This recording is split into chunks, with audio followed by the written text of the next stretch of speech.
when you're writing out your questions, tell a story. Your client's testimony is their opportunity to tell their story. You're listening to the Texas Family Law Insiders Podcast, your source for the latest news and trends in family law in the state of Texas. Now here's your host, Attorney Holly Draper. Hi, everyone. This is Holly Draper. I'm the CEO and managing partner at the Draper Law Firm, and welcome to the Texas Family Law Insiders Podcast. Today, I have our senior attorney from the Draper Law Firm, Carrie Tapia, joining me today. And we wanted to do a little bit of a back to basics podcast to share some information about that people might find helpful in preparing for hearings. I think a lot of this information can also be used in preparing for trial, although there are some other steps that you might need to think about for trial, but hopefully people will find this information helpful. We recently did a training for the attorneys in our firm where we went through these things because we were noticing people didn't necessarily do things the same way. And maybe there were some things people weren't even aware of that are really good best practice to use in hearing prep.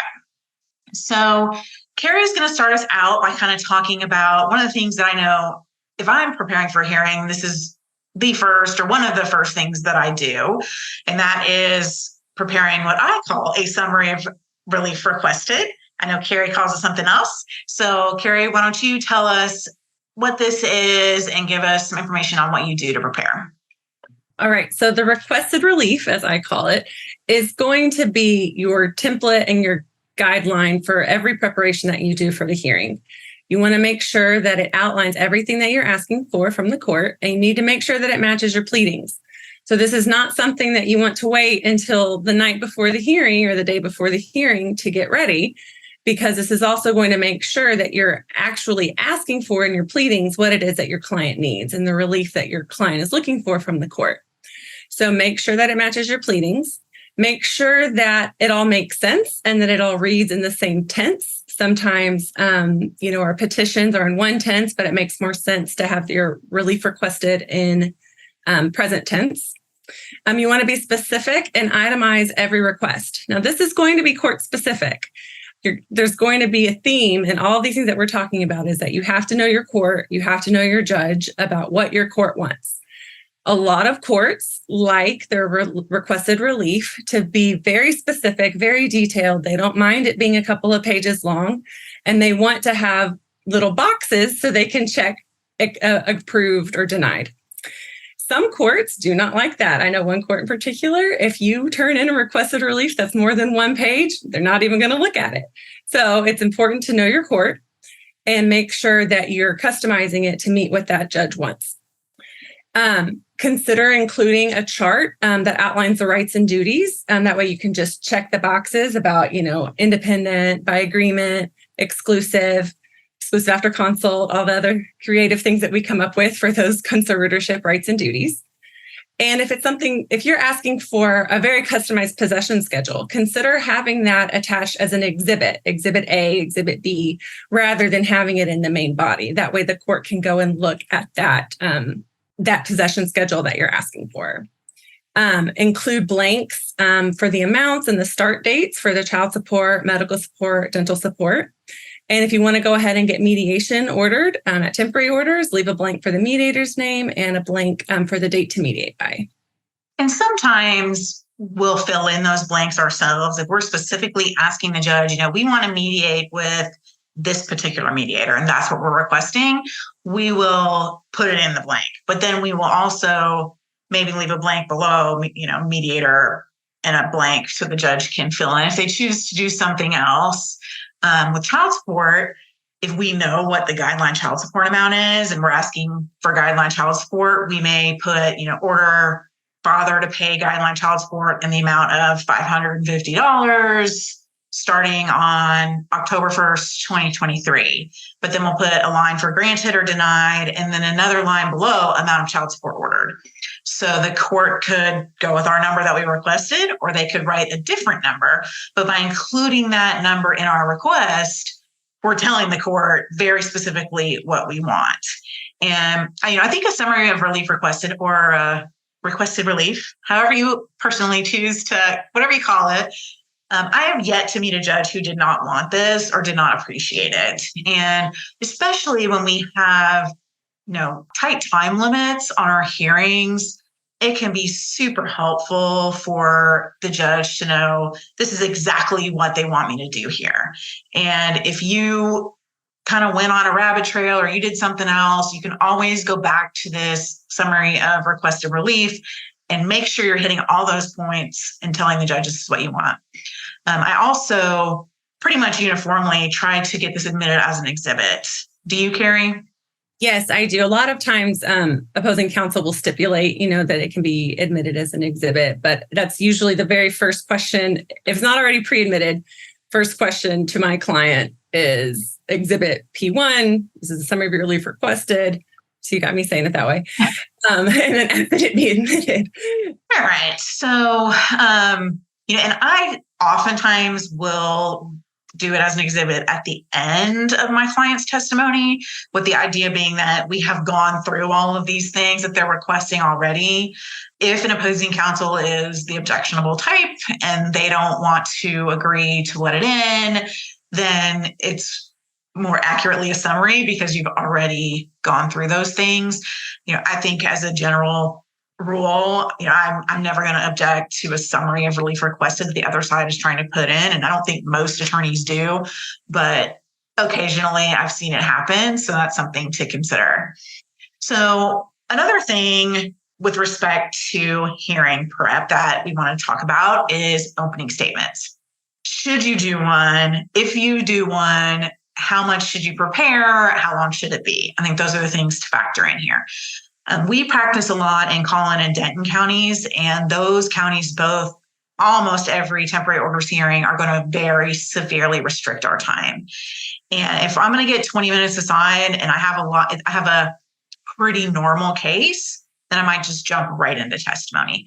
But if I have some unique legal issues or something I want to make sure this judge is listening for, I might do a really quick 30-second opening just to make sure the judge knows, hey, we're going to have a fit parent presumption issue here, or, they're not going to be able to prove that there's been a material and substantial change to justify this at a hearing.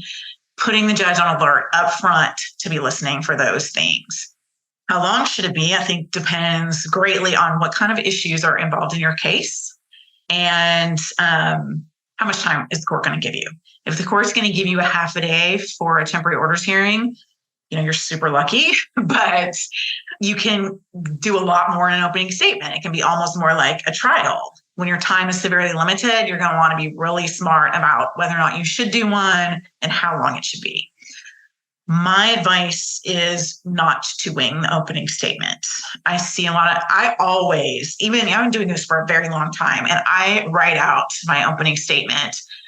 I might put a couple of bullet points just at the top, introduction, or, something I know I'm not going to forget. But if I'm making legal arguments, if I have facts that I want to make sure I'm saying, the evidence is going to show X, Y, and Z, I'm going to have all of that written out so that I don't forget it. Carrie, anything to add when it comes to opening statements? No, I agree. And again, I will just bring it back to very court specific. I practice a lot in Tarrant County, and it's not common practice to do an opening statement for a temporary orders hearing, unless there is, like you said, a very specific issue that might not your run-of-the-mill SAPS or divorce case. And don't be afraid, just because something is not normally done in your particular county or your particular court, or the other attorney doesn't seem inclined to give an opening statement. If you think it's important to give one because you think there's a unique issue or you want to alert the judge to some facts you expect to be coming out that they should be listening for, don't be afraid to speak up and tell the judge, hey, Your Honor, I'd like to make a brief opening statement. I've never heard a judge say no. Agreed. So, Carrie, why don't you talk a little bit about witnesses and preparing for hearings? So obviously, this is going to tie in a lot to how much time you have. If you only have 20 minutes, which is what we have most of the time for most run-of-the-mill temporary orders hearings, you're going to want to really think about any witnesses that you would call besides your actual client and the opposing party, and make sure that you're going to get your bang for your buck with that time that you're using. Think about If they're going to need a subpoena, make sure that you get that subpoena issued timely and get them served, get that subpoena on file. There's this saying that says a lawyer never asks a question that they don't already know the answer to. And I would say that that's just about true 99% of the time when you've got somebody on the stand. So if you have somebody that won't return your call, won't talk to you before you're going to put them on the stand, I would think very long and very hard about what you think they're actually going to say once they get on that stand and whether you want them there or not to begin with before you issue that subpoena. Even if your client might think that they know what they're going to say, that would just be a risk that you really want to think through. Also, be prepared for the other side's witnesses. Talk to your client, say, okay, who do you think that your husband or your wife, who do you think that they're going to have testify for them? What's the worst thing that that person can say about you as a parent or whatever the case may be? So really think about that and prepare your cross for those witnesses. Obviously, that you're going to have to do a cross for the opposing party. But if you know that the opposing party is going to have their mom or going to have, a babysitter, go ahead and get some cross-examination questions outlined for that witness. That way you're not scrambling there at the courtroom. Also think about records. If there's any records that you need to get in, make sure that you get your business records affidavit done and that notice of business records affidavit filed timely. If you're not able to do that, then you might have to, you would have to subpoena the custodian of records to appear if you really need to get those records in. And before you go to that step, depending on what the records are, if you have them and you just didn't get a business records affidavit timely, you might consider talking to opposing counsel and seeing if they will agree, because the records are almost certainly going to get in. If you subpoena the custodian of records, are they going to be difficult, make you do it just to make you do it? Or are they going to say, no, just school records are going to get in. We're fine with that. The next thing that we're going to talk about is direct examination. I, once again, am a firm believer in do not wing it. It blows my mind when I go to court and I see attorneys that just have a yellow pad in front of them and they're just going to wing it with questioning witnesses. And I don't care how smart you are. I don't care how good your memory is. You cannot always remember everything, especially things get going. A witness says something different than you expected them to say. You go down this rabbit trail and now you totally forget to ask these questions that were really important. And, you forgot to ask about income. Well, guess what? Now you can't get child support because you didn't put on any testimony of that. So I don't do outlines. I've had attorneys tell me that, we were trained in law school just to do outlines. I am not a fan of that. I'm a huge fan of writing out all the questions I plan to ask. And it might be a lot more than I ultimately can ask in a short hearing, but I'm going to know where I can cut. What's most important? Which things can I fly through? Maybe your client is going to tell a story and it cuts out all these questions that I was going to ask. Great. You fly past those. But unless you have them written down, there is zero guarantee that you're actually going to remember that. And I've also experienced clients really appreciating the fact that we write out our questions and give them to the clients in advance. I've heard attorneys say, I don't want the client to see the questions in advance because I don't want them, to be scripted or, I just want them to know these are the topics that we're going to cover. And I think that's a terrible idea. We've had a lot of cases where we took over in the middle after another attorney and we find out, we have a hearing where we do it our way and we lay out all the questions and we find out, this didn't happen before. I had no prep. I never saw the questions. I floundered. I was terrible because I didn't know what they were going to ask me. I didn't understand the questions, things like that. When you're writing out your questions, tell a story. Your client's testimony is their opportunity to tell their story. And make sure you're not leaving gaps. If you're talking about the fact that, the client married the husband in Canada, and then you ask the question of, what happened once you moved to San Antonio? I'm like, okay, well, where were they coming from? Were they coming from Canada where they got married 20 years ago? And maybe it's not important, but I just use that as an example of Are there gaps in your questions where the story is something is missing that is important for the court to know? You want to make sure you are going step by step through the important parts of the story to get it all out there. Is there an affidavit? Did your client sign an affidavit for a TRO, for a protective order, for flipping primary on temporary orders? If your client signed an affidavit, that should be the very first thing that you are going through when you are writing those questions.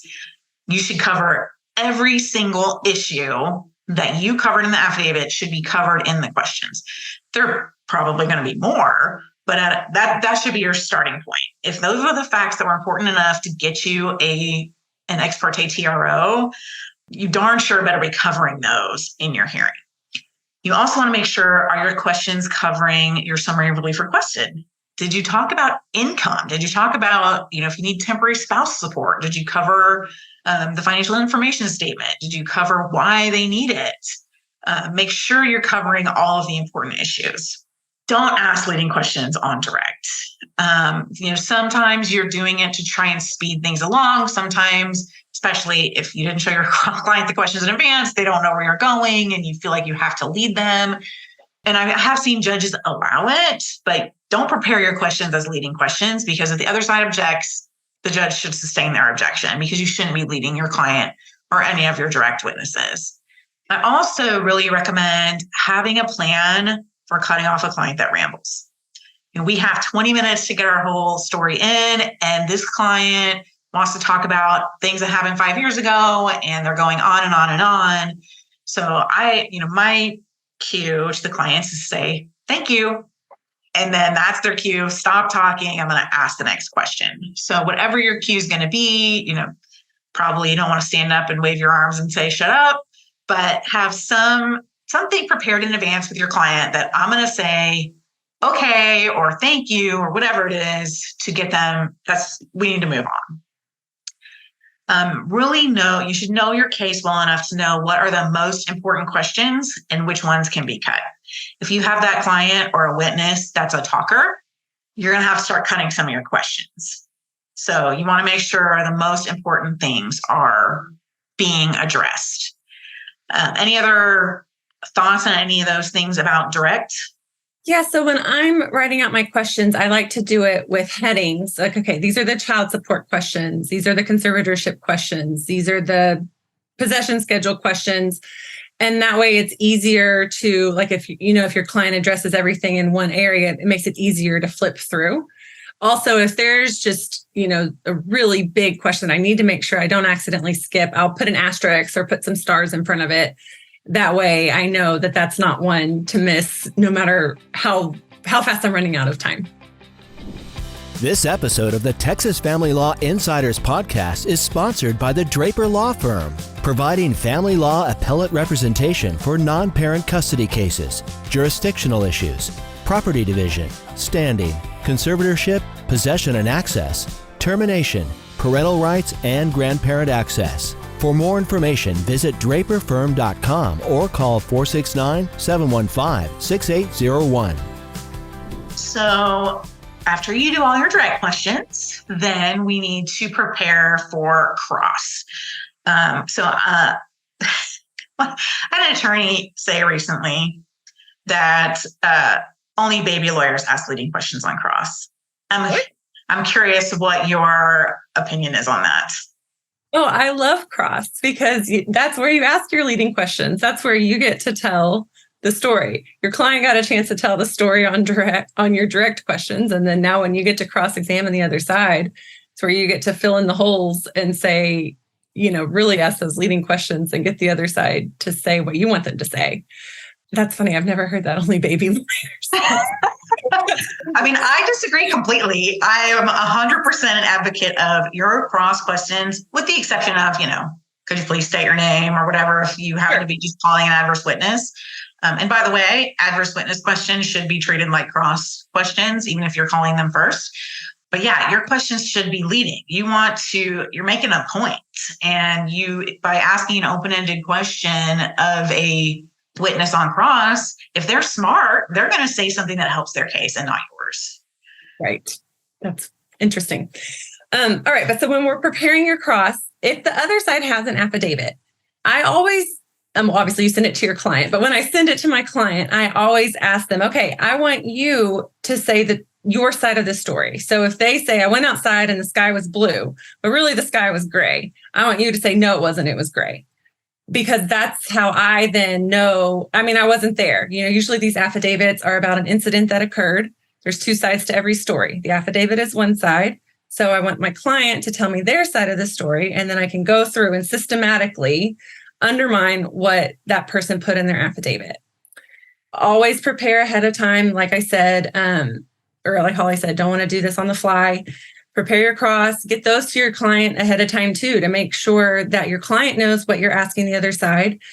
Sometimes they need to know, maybe they have a suggestion of something that you should include, but they also might need to know ahead of time, okay, we're going to focus on what's relevant here. And there's certain things that sometimes people think are relevant that aren't actually relevant to this hearing.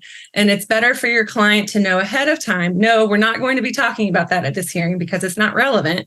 It's better for them to know that ahead of time than in the middle of the hearing and they're trying to whisper in your ear. So send those to your client also. Like I talked about earlier, try to figure out who the other side might have as their witnesses so you can prepare cross ahead of time.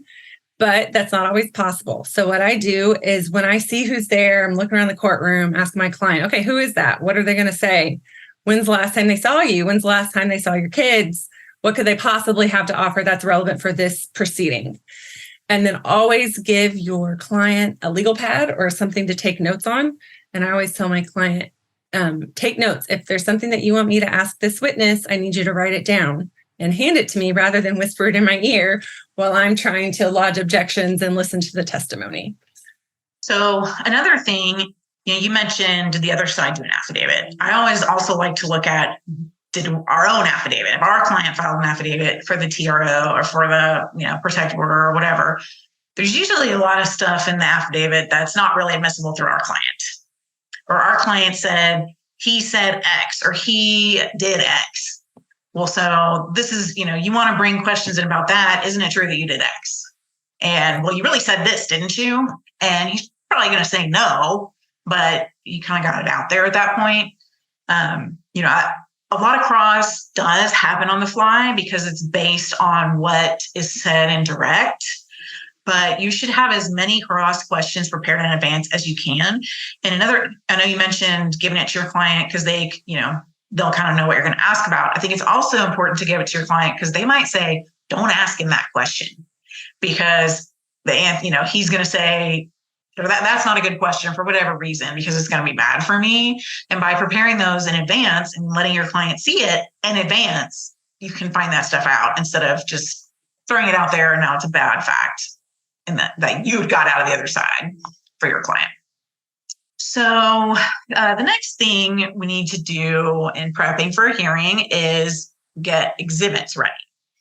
Figuring out what exhibits are we going to use. Again, it really depends on how much time do you have and how important is the exhibit. If you have a silver bullet, you want to use it. If you have, I know there's one judge that I've heard of who really likes to see pictures of the kids. Okay, I get that, but unless we have a lot of time or we can waste time showing pictures of the kids, or unless there's a super valid reason why we need to show pictures of the kids, I'm probably not going to waste time because by the time you lay the predicate and get those in, how much time have you wasted of your precious 20 minutes? So you got to think, is it important? Is it worth it? You need to look at, did these need to be previously produced? And if so, has that been done? And, we're now, initial disclosures are kind of over, but a lot of cases that still exist required them. And has that deadline passed? Was it abated? Did everybody do them? And if you did them, were these exhibits, did they have to be produced pursuant to those disclosures or not? If they weren't produced and they had to be, you might better supplement real fast so that they're produced to the other side, or the other side is likely to object and say you shouldn't be able to use those exhibits. Think about how many, assuming that you're not doing this all high tech electronically. And if you're able to do that, I'm totally envious. I wish that I could not kill any trees and do it all electronically, but I'm not there yet. So, I have to think of how many copies do I need? Need a copy for me. I need a copy for the witness. I need a copy for the judge. I need a copy for opposing counsel. Is the attorney general there? Are there any third parties involved in our case? Make sure there's enough copies for everyone. And think about, how are you going to present them? Are they just going to be kind of individually one paper at a time handed to the court? Or do you have enough exhibits to justify using a binder? If I only have 1, 2, 3 exhibits, I'm probably not going to go to the trouble of making a binder for it. I'm just going to do them individually. But if I have a lot of exhibits, then a binder can really be helpful. If you are going to use a binder, make sure that it's logically organized and tabbed in such a way that people can find things easily. One time I had a paralegal prepare an exhibit for me. I was co-counseling on a case, and a paralegal prepared the binder of exhibits, and I didn't see it until I arrived at the courthouse, and I opened it up and I was like, they're not, how do I find them? They're not tabbed or numbered. What is this? So you want to make sure that it's easy to find everything that's tabbed logically. I always say you should write out the predicate for each exhibit in your questions. You think, I admit photos all the time. I know the predicate. I'm not going to forget the predicate. Well, guess what? You might, but also by writing it in to begin with, your client's also going to be ready for the predicate. How many times have you seen an attorney ask predicate questions and the client looks like a deer in the headlights and they have no idea what they're even asking for? Weird questions. No one talks like that in real life. So yeah, the clients get confused. Right. So another reason to include them and give those to your client in advance. Also, think about how are you going to mark your exhibits. I hate using petitioner and respondent. Nobody knows who petitioner and respondent are. It's confusing. Whether it's an exhibit or an order or a petition or whatever, I try not to use those things. Mother's exhibit 1, father's exhibit 3. I might use intervener because it's obvious the grandparent or whoever is the intervener. But if I'm against them, I'm going to call them the intervener. If they're my client, I'm going to call it the grandparent. But, and find out, some courts have very specific rules how they want exhibits to be labeled and numbered. So if you don't regularly practice in that court and you don't know, find out. And make sure you get your exhibits admitted. When you're actually there in court, have some sort of system for, checklist of these are all my exhibits, offered, admitted, or excluded, so that you can make sure, did you get that tax return in? Or did you get, one time we had a police report and there was a lot of damaging information in this police report, and the attorney talked about it, went through it, and never actually offered it into evidence. And later, thankfully it was able to be gotten in later for that attorney, but only because somebody else reminded them, hey, we need that exhibit in evidence. Any other thoughts on exhibits? Yeah. So I would say when you're building out your questions for your client, have those exhibits, like I've got the exhibits open on one side and the questions document on the other. So I'm referencing them as I'm drafting out my questions for my client. Also on my exhibit list, my paper exhibit list that I actually take to court, I use highlighters. So if it's something that I'm getting in through the wife or the girl, I highlight it pink. If it's something I'm getting in through the dad or the husband, I'll highlight it blue. And then have a box on your exhibit list for admitted or offered and admitted, to make sure that you don't skip that a very important step, like you mentioned. But the color system helps me when I'm, before I pass a witness. Just want to make sure that I got all those colors marked off. And, on the step of making sure it gets admitted, when I'm writing out the predicates in my questions, the very last line, I put it in all caps, admit exhibit, so that I do not forget as I get through the predicate, that's the last thing you have to do. I type it out. Your Honor, I asked that exhibit Mother's 1 be admitted. Like I type it out on the question so I don't forget when I'm trying to get admitted. So next, we're going to go through kind of preparing with our clients for the hearings. Talk to us about your procedures for doing that. So a lot of this is going to depend on at what stage you are in the case, how many preparation meetings that you need with your client. If you've already done an affidavit, for example, and so you are pretty well acquainted with the facts of the case that's leading to the temporary orders hearing, you probably can go ahead and draft your questions for your client just based off of those previous conversations that you've already had with your client to get to the point of the affidavit. But if not, if it hasn't been that type of case and things have maybe just been lollygagging for a little bit, and then now we're going to have a temporary orders hearing 3 months in, you need to really have a sit down or a face-to-face with your client. That way, you know the update about what's going on, what it is that we need to address, what has been happening with the possession of the children, things like that. Because you don't know what to ask if you don't know what's going on. So do that session. And then once you get your questions outlined, I always have another one. I like to do this one by Zoom if possible, rather than just over the phone, because it's helpful for your client to get used to reading off of your facial expressions and things like that. Always go through the exhibits with your client. Like we talked about earlier, we put the predicate in the questions outline. That way they can be familiar with that. But you want them to know, okay, these are the exhibits that we're using. This is the purpose of this exhibit. This is why I think this exhibit is relevant. And sometimes let's say you get some text messages from your client and you're looking at something and you interpret it one way, but again, you weren't in that conversation. So that might not actually be an exhibit that you want to use once you get all of the context. Or maybe you just completely misunderstood something that was said. Also, if you know that it's going to be a really litigious or contested case, or if your client is just a little bit of a nervous Nelly, consider having another person in your firm practice doing cross-examination of them. That way they get used to those kind of aggressive leading style questions of trying to get them tripped up. And that way they're prepared for that as well.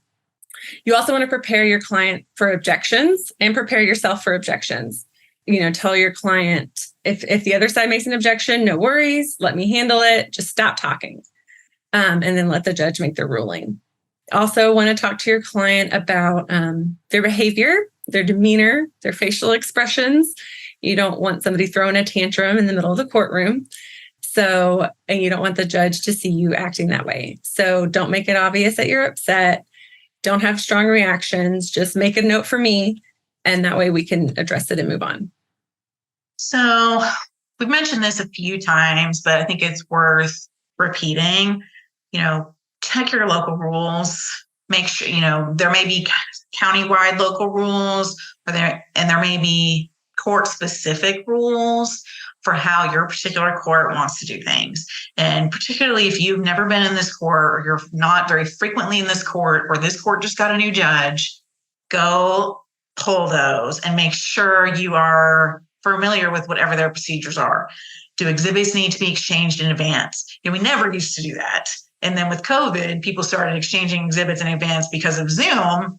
And there are some courts out there that still require it, or still require it if your hearing is going to happen by Zoom. In some ways, I like that. In other ways, I hate that, because it's really hard to, catch someone with your silver bullet if they've seen it the day before. But nonetheless, you want to make sure if you have to exchange them in advance that you have done that. Do you need to send something to the court reporter in advance? Usually I see this only if it's happening via Zoom, or they want you sending exhibits to the court reporter in advance. But who knows? There may be courts out there where you have to do that for an in-person hearing as well. Are there time limits? If you don't know, find out before you prepare for your hearing. I will never forget. I had a hearing in Collin County. This was years ago at this point. And the other attorney, bless her heart, clearly did not practice in Collin County and had no idea that this clock that was up on the big screen ticking down was a hard and fast clock. And when she ran out of time, it was done. And she spent 15 minutes of her 20-minute time doing an opening statement. And then she spent the next 5 minutes asking, foundational background questions to her client. And when she ran out of time, the judge was like, that's it. Ms. Draper, it's your turn. And needless to say, we got absolutely everything we wanted in that hearing because the other side never got to the point. So you do not want to be that lawyer. You do not want that to happen to you. Know that what's going to happen with the time limits in that particular court. Something else to be prepared for. Are there unique legal issues that are going to come up in your case? I deal with the fit parent presumption all the time. And if I know that there's a fit parent presumption issue in this case, I might have briefing. I'm going to have relevant cases ready to go. I'm going to be ready to fight whatever that legal issue is. If you think the other side might be raising some type of legal issue that you can prepare for in advance, have your cases, have the code book, have the things that you need to be ready to, as prepared as you can be, to make those arguments. Kind of the last little bit that Carrie is going to talk about is kind of what to take to court with you. When we finally get to that hearing day, you're all prepared. What do you do? Well, obviously, make sure you take all those exhibits that you worked so hard on. Make sure that you take your testimony outlines that you've worked on. I'm old school. I print them out. I like to have them printed. I know some people just have their laptop open, and more power to you. But make sure that you have them one way or another available to you. Always have copy. I think you should have a paper copy of your relevant pleadings. Again, I know some people can just do it on the laptop, but there's been too many times where I'm there and the judge, their computer isn't working. So the judge isn't able to pull up your petition, or the judge isn't able to pull up the decree that you're trying to modify. And so having that paper copy, that way you can move forward with your case. And clients like it when you look like you're prepared, and little things like that matter. Again, like Holly said, case law, if you know that there's a specific issue that isn't your run-of-the-mill case, make sure you have case law highlighted, relevant portions, and make sure you take enough copies for you, opposing counsel, and the judge. Have your predicates, your family law toolkit. It's just kind of like a safety blanket. You might not even need it, but I always have it there open to the objections, just in case I forget an objection. It's always right there. I mentioned earlier, make sure you have notepad, one for you, one for your client, maybe some sticky notes if you need to write notes or tab certain pages, and then code book and relevant sections that are applicable to what the hearing's about. So that pretty much covers everything that we do to prepare for hearings, and hopefully you're able to take some nuggets of wisdom from that and implement them into your own practice. So thanks for joining us today on the Texas Family Law Insiders podcast. And I would love it if you could go and subscribe to enjoy future episodes, and take a minute and leave us a review so that more family lawyers can find us and follow us. Thanks. The Texas Family Law Insiders podcast is sponsored by the Draper Law Firm. We help people navigate divorce and child custody cases and handle family law appellate matters. For more information, visit our website at www.draperfirm.com.